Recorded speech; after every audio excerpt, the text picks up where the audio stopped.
जम्मू कश्मीर से दफा 370 को हटाने के खिलाफ दायर अर्जियों पर सुप्रीम कोर्ट में समाअत जारी है। आज इस समाअत का 15वां दिन था। चीफ जस्टिस ऑफ इंडिया की सरबराही में 5 जजों की आईनी बेंच इस मामले की समाअत कर रही है। आज सुप्रीम कोर्ट में मरकज के फैसले की हिमायत करने वालों ने अपना मौक़िफ़ पेश किया और इस बीच आज मरकजी हुकूमत ने सुप्रीम कोर्ट से national conference leader Mohammad Akbar Lone से हलफनामा तलब करने की दरखास्त की, जिसको बाद में सुप्रीम कोर्ट ने मंजूर किया। अकबर लोन ने जम्मू कश्मीर असेंबली में पाकिस्तान जिंदाबाद का नारा लगाया था और अब आर्टिकल 370 को हटाने के फैसले को चैलेंज करने वाले अहम दरखास्त गुजार है। मरकज की जानिब से के.एम. नटराज ने 4 नुकात पर बहस करते हुए सीजेआई की सरबराही वाली बेंच से कहा कि दफा 370 वाहिद शिक है जिसमें अपने तौर पर मनसूखी का इंतजाम है। दूसरा आर्टिकल 370 किसी किस्म का हक फराहम नहीं करता। तीसरा आर्टिकल 370 का तसलसल इम्तियाजी और बुनियादी ढांचे के खिलाफ है।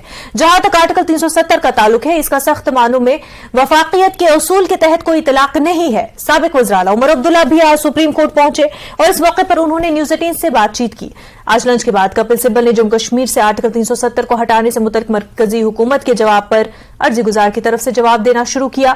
चीफ जस्टिस ने कपिल सिब्बल से पूछा कि आपके मोकिल अकबर लोन के बारे में शिकायत है कि उन्होंने पाकिस्तान का नारा लगाया। सिब्बल ने कहा कि हमें हलफनामा दाखिल करने में कोई परेशानी नहीं है, वो लोकसभा के रुकन है, यह गैर जरूरी मीडिया कवरेज के लिए किया गया है। बाद में रुकन पार्लियामेंट मोहम्मद अकबर लोन की तकारीर पर सुप्रीम कोर्ट ने अकबर लोन से हलफनामा तलब किया है। सुप्रीम कोर्ट ने कहा कि लोन हलफनामा दाखिल करें और कहें कि वो हिंदुस्तान के आईन और खुद मुख्तारी को कबूल करते हैं और जम्मू कश्मीर हिंदुस्तान का अटूट अंग है।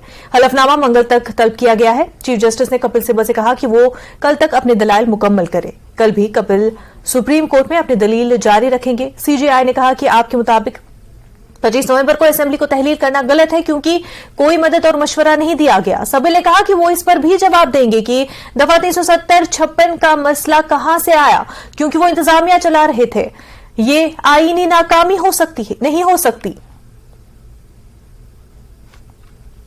कि जो दलाइल पिटिशनर्स की तरफ दिए गए हैं वो कॉन्स्टिट्यूशन के ऐन मुताबिक हैं और फैसला अब माननीय सुप्रीम कोर्ट का करना है। तमाम नजरें इन पर लगी हुई हैं और जैसा देख सकते हैं हम अभी, चूंकि आज हमको रिबटल शुरू करने हैं, सो ये निहायत ही क्लियर मामला शायद वेंसडे तक हो जाएगा और हम पूरी उम्मीद हैं कि हमारी दलाइल्स में इतना वजन है कि उनको नकारा नहीं जा सकता है। 2 काउंटर जो बड़ी दलीलें हैं वो कहीं ना कहीं मुखालिफ फरीक की तरफ से मरकजी हुकूमत की तरफ से रखी गई। एक तो ये कि जब जम्मू कश्मीर का इल्हाक हुआ था तो वो पूरे तौर से बिला शर्त हुआ था और पूरे तौर से इल्हाक हुआ था, और फिर एक काउंटर दलील जो कश्मीरी पंडितों की तरफ से रखी गई, अगर कुछ कमी भी रह गई थी तो 5 अगस्त 2019 को पूरी कर ली गई। कश्मीरी पंडित हमारे वहाँ के एक अहम जुज़ हैं